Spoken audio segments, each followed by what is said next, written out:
আচ্ছা, এগুলি কি আমাদের অর্ডার করা? এগুলি কি আমাদের ব্যানানা? ব্যানানা খুব মিষ্টি আম দেখতে তো এটা খাইতে ইচ্ছে করতেছে বড় আমটা একটা নিলে। তারপর এগুলা খাইতে ইচ্ছে করতেছে।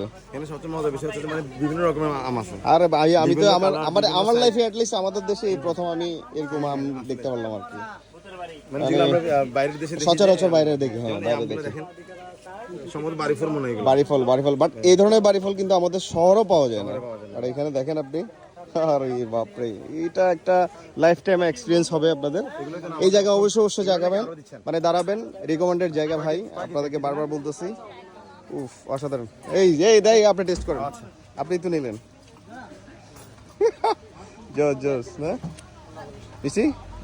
মিষ্টি কেমন? অসাধারণ মিষ্টি। হ্যাঁ, মিষ্টি, গ্রামটা অনেক ভালো আর অনেক মিষ্টি। আরে বাবা, কালার দেখছেন আপনি? কালার মানে এটা হচ্ছে যে এগুলো তো কোনো মেডিসিন নাই ভাই, মধু পোক চলে আসছে। আপনি দেখেন পিওর যে কোনো মেডিসিন না, সেটা মধু চলে আসছে। আরে আমার হাতে পর্যন্ত, আমার হাতেও কি মেডিসিন আছে মানে। সো এগুলা অবশ্যই এক্সপিরিয়েন্সগুলো করবেন। এই মুল্লাইপাড়া আসলে অ্যাটলিস্ট 10টা মিনিটের জন্য দাঁড়াবেন। এটা লাইফ টাইম এক্সপিরিয়েন্স হয়ে থাকবে আপনার লাইফের জন্য।